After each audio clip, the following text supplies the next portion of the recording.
unlearn what you've learned. Don't pay any attention to conventional wisdom. For instance, an apple a day is bullshit. Apples suck. Apples are bad for you. Milk is bad for you. Granola might as well be candy. Trail mix, I'm snacking right. That's bullshit. That's candy. Dry fruit's like taking all the sugar in like a whole basket of fruit and like pressing it into these few little chunks of candy that you're like, oh yeah, it's fruit. Oh yeah, must be healthy. Candy. This whole idea about how everything in moderation, don't take any extreme diets. This whole walking on eggshells version of nutrition and fitness is not how you make serious progress.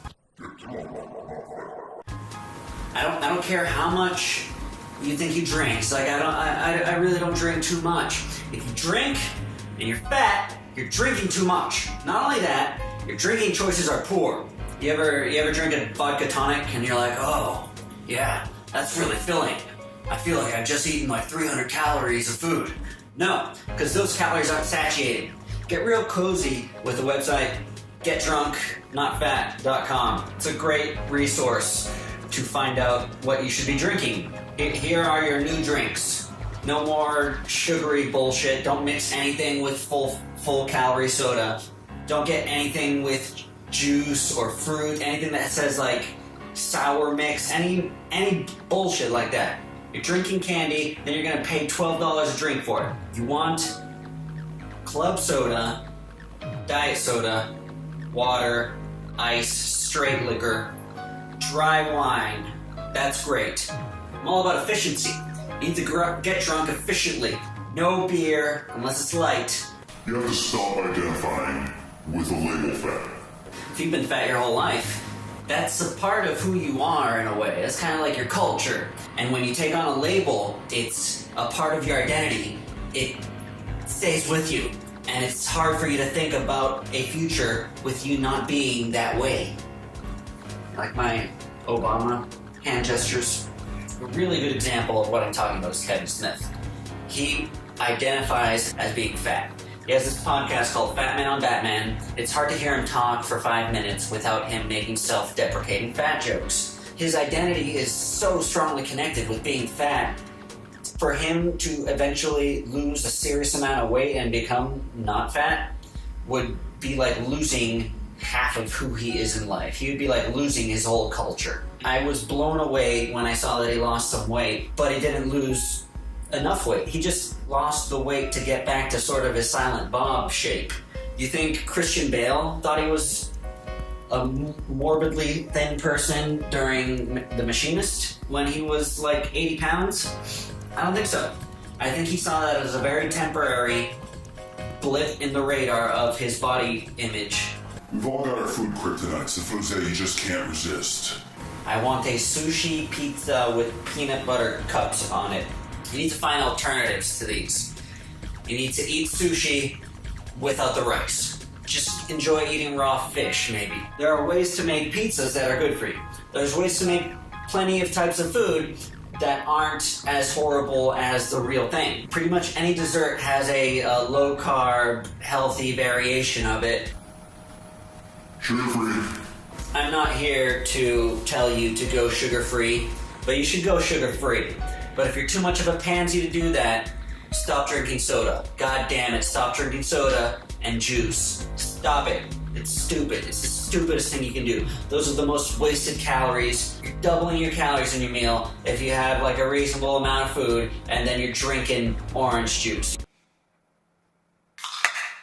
I want to hear it. You exercise every day. You go for a run, do a little yoga, you do something every day. If you don't do something every day, you double it the next day. You need to use exercise as a way to fix what you just did. Did you just fuck up on your diet? Double your cardio. Exercise is a time machine. With the time, and I don't have time for this and I don't have that. You have time. You make the time. When the President of the United States has time to work out, when the Pope has time to work out, then you have time to work out. You need to drop this bullshit with the exceptions. There aren't any, oh, it's Christmas, I get to eat a bunch of shit. Then you'll be making an exception on Thanksgiving. And you'll be making an exception on Valentine's Day. and Halloween on Martin Luther King Jr.'s birthday. And then you'll be making an exception on Saturdays and Sundays and days. It just spills over into, my willpower has been compromised so many times, I don't even have any anymore. Like, what is my willpower looks like Swiss cheese at this point. Sometimes your friends have a lot to do with this. They might encourage you to be like, hey man, maybe you should, I don't know, get a break on your diet, because, you know, we're out, like, celebrating the boss's birthday. It only comes once a year. When your friends get involved in this sort of exception day pushing thing, you reference number 4. You gotta eat out. That's a problem. It's unavoidable. That's why you make substitutions. You look at the sides and you find the veggies. You find broccoli and you're like, hey, don't give me fries, give me broccoli. They're like, we don't have broccoli size. Put some broccoli in the sticky, give me some broccoli. Substitute. When something doesn't come that makes it work for your diet, you tell that bitch waitress that it needs to be compatible with your diet, like you're fucking picky vegetarian. You know how those people are annoying as shit? You need to get annoying as shit with your servers, make them earn their goddamn shitty tip you'll give them. If this were a BuzzFeed list, this would be the one in the title that says, you won't believe what number 4 is. Tell your friends to fuck off. All your friends who come here to sabotage you, to fucking run their bullshit ideas through your diet, tell them to fuck off. They're the ones who you're at the restaurant, they're like, hey, this is a special event. You need to not follow your diet. Huh? Are you sure that's safe? I heard some bullshit friend did that and didn't work out. These are the people who see you succeeding and they're worried you're just gonna blow right past them and you're not gonna give a shit anymore because you're on the success lane and they're in the fucking slow lane. They like you right where you are and they know you're not gonna do anything to make them feel uncomfortable about themselves. That's a big part of it too. When you're fat, you usually have fat friends and these fats love to keep you one of us. Fat people have a fat identity, and when you leave the identity, it's like the same reason why Muslims want to kill you for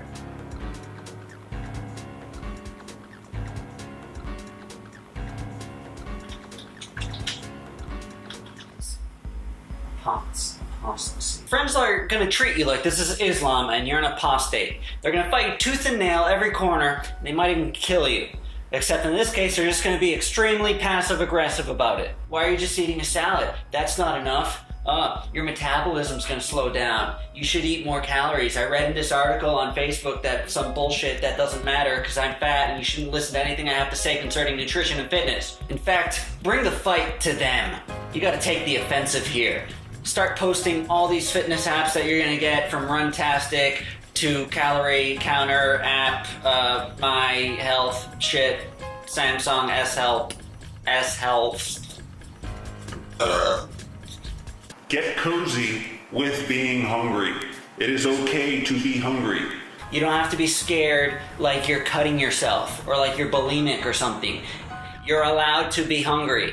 You don't have to stuff your face every 10 minutes. Yeah, I'm hungry. I'm probably gonna start burning some calories soon. I'm probably gonna start maybe tomorrow I'll feel a little thinner. Stay hungry for a while. There are lots of health benefits from fasting. It's okay to not eat for half of a day. It's not a big deal. Your stupid fat fucking friends, the moment they hear you saying that you're hungry and you're not eating on purpose, are gonna be like, oh, you're starving yourself. Oh, this is unhealthy. Are you sure this is the type of diet? It sounds like a crash diet. There is no diet where you're gonna lose enough weight to where you can just not be hungry. At the end of the day, you need to ask yourself, hey, was I ever hungry today? You know I did whatever with my diet, but was I actually ever hungry? When you go shopping, Stop buying things that aren't compatible with your diet for some bullshit reason. Like, I'm only gonna eat a cookie every day. If it's not part of your diet, don't fucking buy it. That rhymes, it's a mantra, keep it in your head. It's gonna be sitting in your pantry, and it's gonna be a constant source of temptation. You're gonna be sitting down, you're gonna get a little hungry, and the first thing that's popping in your head is this bullshit you bought that you're supposed to ration out through the course of a month. Willpower, you should treat it like a commodity. Don't waste your willpower on sitting around at your house fighting the Oreos that are in your cabinet. and here's the best advice I have for you. Get lean chicken breast. Raw. Get it prepped, ready to be cooked. Keep it in a Tupperware bin. Marinate it. Put your peppers and your salts and your Italian seasoning on there. In your fridge, ready to be grilled at a moment's notice. You're gonna get home one day and you're just gonna be like, fuck it, I'm tired of being hungry, I'm just gonna stuff myself. And when you get in that mood, you need to make sure that your options are chicken breast or vegetables or something that's not gonna fuck you up. Eat it and don't eat your roommate's leftovers. It's a bad roommate.